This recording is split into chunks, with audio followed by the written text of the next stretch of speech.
Hello बच्चों, आइए प्रश्न को पढ़ते हैं। हमारा प्रश्न है, किसी चालक L लंबाई है, किसी चालक की लंबाई L है, इसके दो सिरों के बीच विभवांतर B है। इस चालक में आवेश वाहकों के अपवाह वेग के लिए एक व्यंजक लिखिए। तो आइए सबसे पहले प्रश्न की मुख्य अवधारणा को समझते हैं। यहाँ पे मुख्य अवधारणा समझ लेते हैं। मुख्य अवधारणा क्या होगी ये जान लेते हैं। मुख्य अवधारणा हम जानते हैं यह प्रश्न हमारा किस पर आधारित है। यह प्रश्न हमारा आधारित है चालक में उपस्थित मुक्त इलेक्ट्रॉन के बेग पर। तो यहाँ मुख्य अवधारणा क्या हो जाएगा? मुख्य अवधारणा हो जाएगा हमारा मुक्त इलेक्ट्रॉन। मुक्त इलेक्ट्रॉन। तो यहाँ से अगर हम देखें तो पहले हम क्या समझेंगे? पहले हम समझेंगे मुक्त इलेक्ट्रॉन क्या होते हैं। किसी भी चालक में उपस्थित जो इलेक्ट्रॉन होते हैं, जो गति करते रहते हैं निरंतर, उन्हीं को क्या कहते हैं? मुक्त इलेक्ट्रॉन। यदि हम यहाँ पे एक चालक बनाएं, मान लीजिए हमारा एक चालक है जिसकी लंबाई L है और ये इसका क्या है? अनुप्रस्थ काट का क्षेत्रफल है। ये सिराएं अनुप्रस्थ काट का क्षेत्रफल है A, और L लंबाई का ये चालक है। तो इस L लंबाई के चालक में जो इलेक्ट्रॉन उपस्थित होंगे वो निरंतर गति करते हैं प्रत्येक दिशा में। कोई इलेक्ट्रॉन इस दिशा में गति करता है तो कोई इलेक्ट्रॉन इस दिशा में गति करेगा। कोई इलेक्ट्रॉन यहाँ है तो क्या करेगा? वो ऐसे गति करेगा। तो निरंतर क्या कहते हैं? सभी दिशाओं में गति करते रहते हैं। और इलेक्ट्रॉन ये क्या होता है? यहाँ पे धनात्मक आयन होते हैं, परमाणु होते हैं, जिनसे लगातार टकराते रहते हैं और विभिन्न दिशाओं में क्या करते रहते हैं? गति करते रहते हैं। तो विभिन्न दिशाओं में जब ये गति करेंगे तो इनका जो वेग होगा, कुल वेग या औसत वेग, वो शून्य होता है। और इन्हीं इलेक्ट्रॉन को क्या कहते हैं? मुक्त इलेक्ट्रॉन। अगर हम क्या करें, इस चालक के दोनों सिरों को हम एक विभव से जोड़ दें, आइए देखते हैं तब परिस्थिति क्या होती है। तो यहाँ पे इसी चालक को हम बनाएंगे जिसकी लंबाई क्या रहेगी? L ही रहेगी। तो यहाँ से हम ले लेंगे ये चालक जिसकी लंबाई क्या है? L है। और इस चालक का ये अनुप्रस्थ काट का क्षेत्रफल हो जाएगा। ये हमारा हो जाएगा अनुप्रस्थ काट का क्षेत्रफल। और इस चालक के इसी अनुप्रस्थ काट क्षेत्रफल ये A ही रहेगा। और L लंबाई भी सेम रहेगी, समान रहेगी। तो इस दोनों सिरों को हम क्या करेंगे? चालक के एक विभव या सेल या बैटरी से जोड़ देंगे जिसका विभवांतर B है। ये धनात्मक सिरा हो जाएगा, ऋणात्मक। तो यहाँ भी धनात्मक, यहाँ भी ऋणात्मक। जैसे ही हम क्या करेंगे? विभव से जोड़ेंगे तो इस चालक में वैद्युत क्षेत्र उत्पन्न हो जाएगा और वैद्युत क्षेत्र की दिशा धनात्मक से ऋणात्मक सिरे की तरफ होगी। तो यहाँ पे वैद्युत क्षेत्र को E से प्रदर्शित करेंगे और इसकी दिशा क्या होगी? धनात्मक से ऋणात्मक। अब इलेक्ट्रॉन पे बल लगेगा, वैद्युत क्षेत्र आ गया तो क्या लगेगा? बल। बल लगने के कारण ये एक निश्चित दिशा में गति करेंगे, उसी दिशा में गति करेंगे जिस दिशा में वैद्युत क्षेत्र की दिशा नहीं होगी। मतलब वैद्युत क्षेत्र की दिशा के विपरीत ये गति करेंगे। तो यहाँ से अगर हम इलेक्ट्रॉन बनाएं, इलेक्ट्रॉन को अगर प्रदर्शित करें तो इलेक्ट्रॉन कुछ ऐसे गति करेंगे, ये वैद्युत क्षेत्र के विपरीत दिशा में। ये सारे इलेक्ट्रॉन क्या करेंगे? वैद्युत क्षेत्र की विपरीत दिशा में गति करेंगे। और जिस वेग से गति करेंगे उस वेग को हम क्या कहते हैं? उस वेग को कहते हैं ड्रिफ्ट वेलोसिटी या अनुगमन वेग या अपवाह वेग। उसको BD से प्रदर्शित करते हैं। तो क्या होगा? अब ये त्वरित होंगे क्योंकि इनमें बल लग रहा है। तो जब कोई भी आवेश त्वरित होता है तो वो धारा उत्पन्न करता है। तो वो धारा बराबर क्या हो जाएगा? वो धारा I बराबर हो जाएगा यहाँ पे कुल आवेश। I धारा का सूत्र होता है कुल आवेश। हम मान लेंगे L लंबाई के चालक में कुल आवेश Q है बटे समय कितना हो जाएगा? T। तो ये हमारा हो जाएगा एक सूत्र।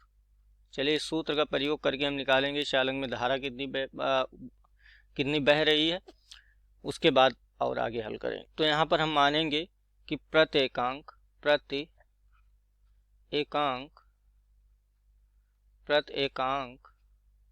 आयतन में, चालक के प्रति एकांक आयतन में इलेक्ट्रॉनों की कुल संख्या कितनी होगी उसको मान लेंगे हम, यहाँ पे N मान लेंगे।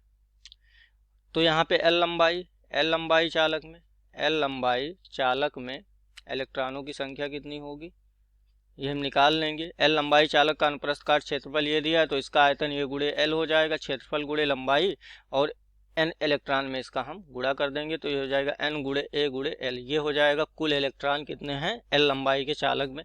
यहाँ पे हमें दिया गया है कि एक इलेक्ट्रॉन पे आवेश कितना है। हम जानते हैं एक इलेक्ट्रॉन पर आवेश।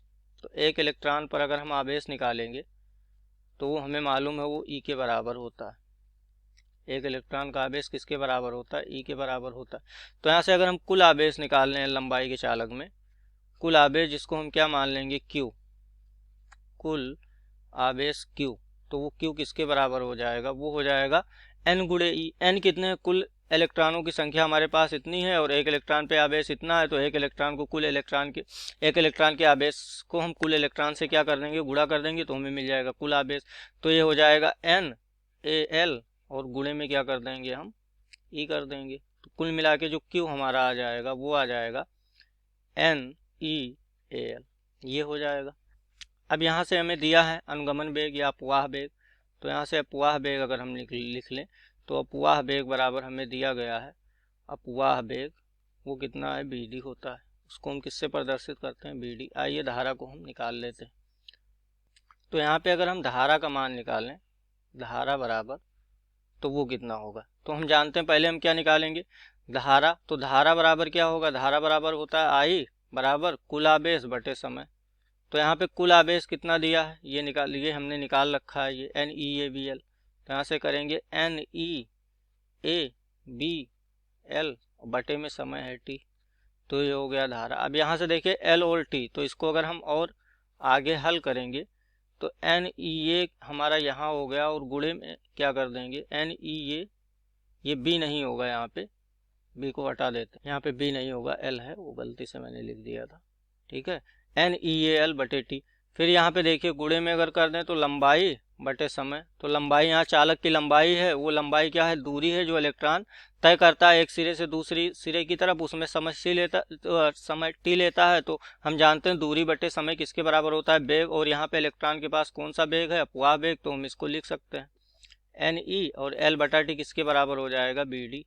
यहाँ से हम BD बराबर क्या होता है, दूरी, दूरी यहाँ पे चालक की लंबाई बटे समय है, तो यहाँ से हमने इसको निकाल लिया, BD हो गया, ये हो गया धारा। अब हमें क्या निकालना है कि दोनों सिरों के बीच विभवांतर B है, तो इस चालक में आवेश वाहकों के अपवाह वेग के लिए व्यंजक लिखिए। तो यहाँ से हम ओम के नियम के अनुसार जानते हैं कि B बराबर क्या होता है, हम जानते हैं B बराबर क्या होता है, I इंटू R। तो यहाँ से I का मान रख देंगे, तो B बराबर हमें मिल जाएगा NEABD,